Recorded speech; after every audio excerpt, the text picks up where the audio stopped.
Hello students, अब हम solid state का ही नेक्स्ट टॉपिक लेते हैं।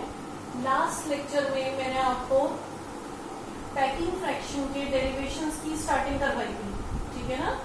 और एडी और आर का रिलेशन ऑफ एडी आर। अब उसी टॉपिक को कंटिन्यू करते हैं। हमने पिछले वाले लेक्चर में सिंपल क्यूबिक किया था, अब हम करते हैं एफसीसी, फेस सेंटर्ड क्यूबिक। इसके लिए डेरिवेशन करते हैं, ठीक है। पहले हम एक एफसीसी यूनिट सेल बनाते हैं।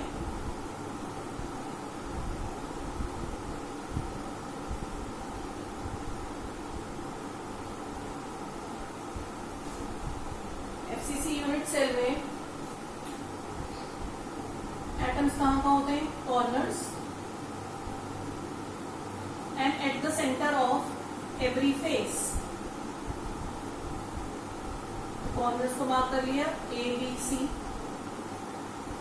ये देखिए, ये फेस डायगोनल है, दिख रहा है आपको फेस डायगोनल। ये भी ऐसे भी ड्रॉ कर देते तब भी फेस डायगोनल है। कोई भी एक डायगोनल ड्रॉ करो, ये ड्रॉ कर लिया, इसके सेंटर पे भी एक एटम है। अब मैंने आपको पिछले वाले टॉपिक में एक बात बताई थी कि अगर सिंपल क्यूबिक होता है तो दो नियरेस्ट एटम होते हैं, दोनों कॉर्नर्स वाले। बताई थी मैंने आपको बात, ये दो नियरेस्ट एटम्स हैं, ये दो कॉर्नर्स वाले, ठीक है। लेकिन एफसीसी में टू नियरेस्ट एटम्स होते हैं, ये वाले। ये जो एसी वाली लाइन है वो ऐसे दिख रही है, देखिए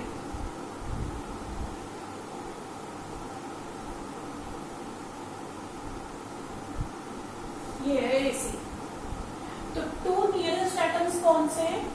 to nearest atoms R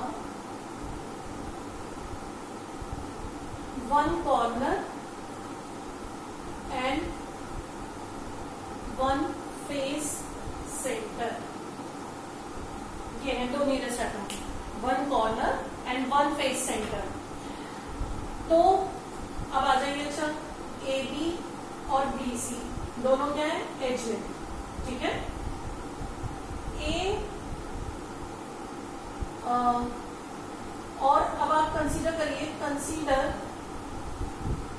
triangle A B C which is right angle,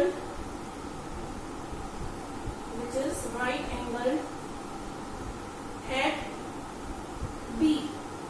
ये जो एंगल है ये 90 डिग्री का है। क्यूब में सारे एंगल 90 डिग्री तो होते हैं। तो अब आप राइट एंगल वाली थ्योरम लगा दो, AC square will be equal to AB square plus BC square. AC hypotenuse ही तो बन गया, ठीक है। क्लियर है, समझ में आ रहा है? AB और BC दोनों क्या है? Edge length. तो यहाँ आ गया 2A square. AC square equal to 2A स्क्वायर and AC is equal to √2A। और AC एक फेस डायगोनल भी है, तो स्टूडेंट्स हमेशा फेस डायगोनल की वैल्यू √2A आएगी। फेस डायगोनल हमेशा √2A के इक्वल आएगा, कोई सा भी फेस डायगोनल होगा अगर, ठीक है। ये बात पता चल गई हमें। अब आप आ जाइए स्मॉल डी। स्मॉल डी आपकी बात क्या है स्टूडेंट्स? इस AC का हाफ, यही तो है दो नियरेस्ट एटम्स के बीच का डिस्टेंस। देखिए आप ध्यान से, ये वाला डिस्टेंस। तो small d is equal to AC by 2, और AC अभी हमने निकाला क्या है? √2A by 2। तो यह आ गया d equal to √2A by 2। एक फॉर्मूला याद है, d equal to √2A by 2। अब AC R की टर्म्स में देखो कितना है। AC, ये AC मैंने अलग से ड्रॉ कर दिया आपके लिए। इस AC पे देखिए कितने R आ रहे हैं? एक R, सेकेंड R और दो R ये बीच में रेडियस। सबका हम क्या कंसीडर कर रहे हैं? एज्यूम कर रहे हैं सारे एटम सेम है, सबका रेडियस सेम है। तो AC is also equal to 4R। अब अगर AC 4R है तो D क्या हो गया? 2R, क्योंकि दो उसका हाफ है। तो यहां पर रखो D की value 2R equal to √2A by 2। तो A हो गया 4R अपॉन √2। एक ये फॉर्मूला है। तो ये हम क्या फॉर्मूलेस निकाल रहे हैं स्टूडेंट्स? A और D का रिलेशन, A और R का रिलेशन निकाल दिया हमने, निकाल दिया। A क्या हो गया? 4R upon √2। देख लीजिए आप ध्यान से। ठीक है, बस आपको ये वाली बात समझ में आ जानी चाहिए, ये दोनों एज लेंथ है स्मॉल है, और यहाँ पे नियरेस्ट एटम कौन से है, आपकी बार ये दोनों एक दूसरे को टच नहीं करेंगे, आपकी बार ये दोनों टच करेंगे, ये दोनों, ठीक है। अब हम पैकिंग फ्रैक्शन निकालते हैं। पैकिंग फ्रैक्शन निकालने के लिए हम क्या डेरिवेशन करेंगे, वही वाला, पहले volume of cube, volume of cube हो गई ए क्यूब, ए की जगह वाली वैल्यू सब्स्टिट्यूट कर दो थर्ड इक्वेशन में से, 16 आर क्यूब अपॉन 2√2, सॉरी 16 नहीं 64, 4 4 16 4 64, अब ये हो गया 2√2, 64 r cube upon 2√2, volume of one atom 4/3 pi r cube, number of atoms per unit cell, number of atoms per unit cell कितने हो गए, कितने होते हैं एफसीसी में 4, तो टोटल वॉल्यूम ऑफ एटम्स कितनी हो गई है, volume of atoms, total volume of atoms will be 4 into 4/3 pi r cube, यानी कि 16/3 पाई आर क्यूब। एक एटम की वॉल्यूम को 4 से मल्टीप्लाई कर दिया क्योंकि 4 एटम्स है टोटल। अब पैकिंग फ्रैक्शन क्या हो जाएगा, volume of atoms upon volume of cube, ये रहा volume of cube,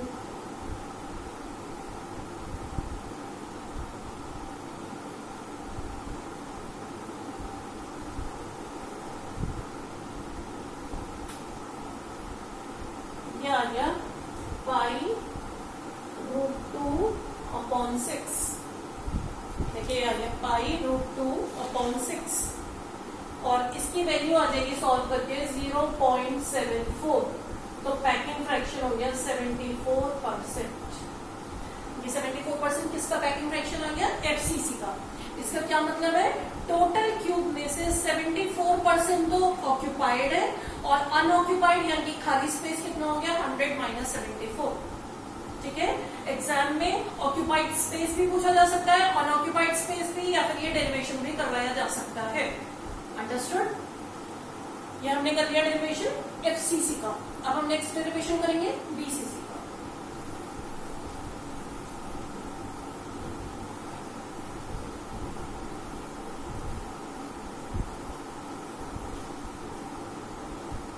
next is BCC.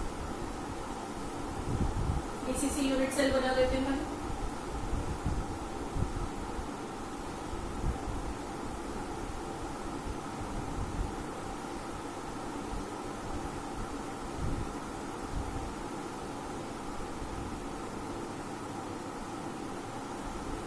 BCC में कॉर्नर्स पे एटम्स है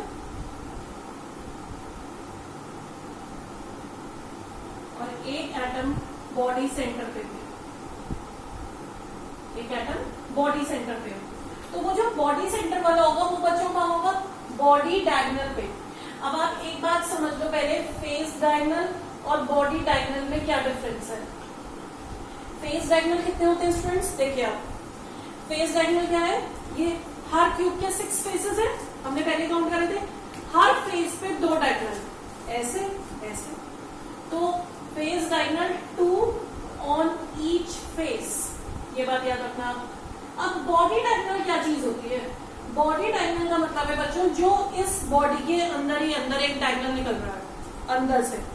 अब वो कैसे होगा, आप कैसे काउंट करोगे, आप अपने रूम को देखो, जिस रूम में बैठे हो ध्यान से देखो। एक तो पहले एक कॉर्नर से लेकर दूसरे नीचे वाले कॉर्नर तक जा रहा है एक डायगोनल, एक इधर ऊपर वाले से उधर नीचे वाले पे जा रहा है दूसरा, एक उधर टॉप से इधर नीचे आ रहा है, और एक उधर टॉप से इधर नीचे आ रहा है। फिर से समझो, पूरे रूम के अंदर के डायगोनल, उस टॉप से इसके नीचे, उस टॉप से इधर नीचे, इस टॉप से उधर नीचे, और उस टॉप से इधर नीचे। टोटल कितने बॉडी डायगोनल होंगे, हमेशा 4। और जो फेस डायगोनल पे एटम होते हैं बच्चों, वो तो दूसरे यूनिट सेल में शेयर हो सकता है, इसके आगे एक और यूनिट सेल रख दिया, उसमें शेयर हो गया। लेकिन जो बॉडी के अंदर डायगोनल है, इस रूम के अंदर जो डायगोनल है, क्या वो दूसरे रूम में भी शेयर हो जाएंगे, नहीं। दूसरे रूम से इस बॉडी डायगोनल का कोई लेना देना नहीं है, दूसरे रूम से मतलब दूसरे यूनिट सेल से। तो इसका मीनिंग ये निकला। अब यहाँ पे जो एक और बॉडी सेंटर पे एटम होगा वो कहाँ होगा, बॉडी डायगोनल पे। बॉडी डायगोनल ऐसे बनाएंगे, देखो ध्यान से, आगे वाले कॉर्नर से पीछे वाले कॉर्नर पे जा रहा है ये डायगोनल, इसके सेंटर पे एक एटम प्रेजेंट है। मार्क कर लो फिर से इसे, ए बी सी, इसे मार्क कर दिया सपोज डी, ठीक है। अब की बार दो नियरेस्ट एटम्स कहाँ है स्टूडेंट्स, आपको ये बात याद रखनी है, तीनों केसेस में दो नियरेस्ट एटम्स कहाँ पर है, और ये बात आपकी न्यूमेरिकल्स में भी अप्लाई होगी। दो nearest atoms are of corner and body centre. अब की बार बॉडी सेंटर वाला क्लोजेस्ट है। अब मैं ये ए डी आपको बनाकर दिखाती हूँ फिर से, ये ए डी लाइन है, ये ए डी ऐसे है,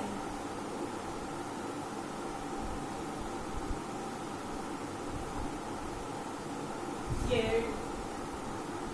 ऐसे जानी है तीन एटम ए डी पे, ठीक है।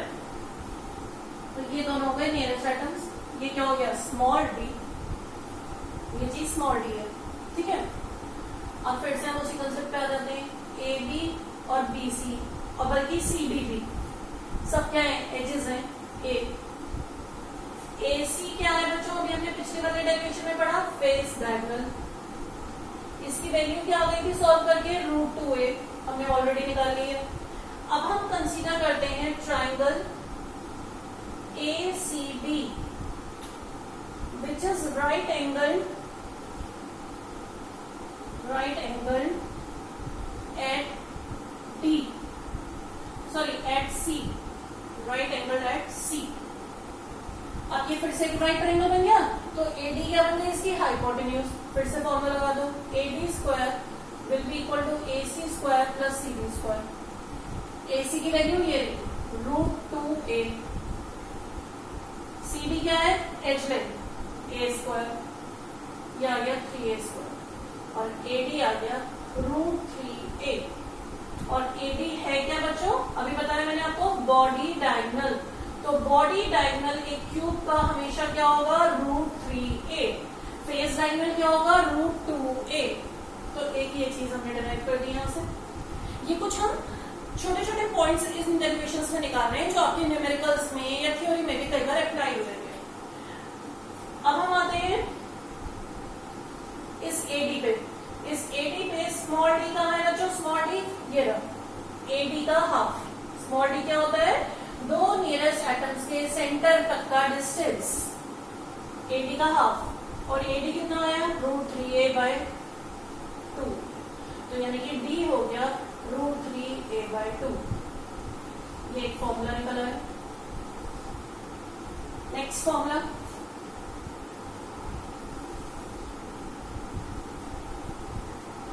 AD को ध्यान से देखो, AD 4R के भी इक्वल है। ये पूरा AD 1 2 3 4 4R। तो D की जगह आप लिख सकते हो 2R। 2R को यहां रख दो, 2R इक्वल्स टू √3a/2। तो A की जगह आ गया 4R/√3। ये एक और फॉर्मूला आ गया, ध्यान से देखिए, A equals to 4R/√3। अब पैकिंग फ्रैक्शन का डेरिवेशन करते हैं। पैकिंग फ्रैक्शन का डेरिवेशन करेंगे भाई, वॉल्यूम ऑफ क्यूब कितना, AQ। A की ये वाली वैल्यू सब्स्टिट्यूट कर दो, 64R³/3√3 आ गया। √3 का क्यूब करोगे तो 3√3। Volume of one atom 4/3πr³। Number of atoms per unit cell, BCC में कितने होते हैं number of atoms per unit cell, 2। तो वॉल्यूम ऑफ एटम्स कितनी हो गई, वॉल्यूम ऑफ एटम्स कितनी हो गई, total volume of atoms 2 multiply by this 8/3πr³। अब पैकिंग फ्रैक्शन का formula, volume of atoms 8/3 pi r cube divide by volume of cube 3√3 upon 64 r cube.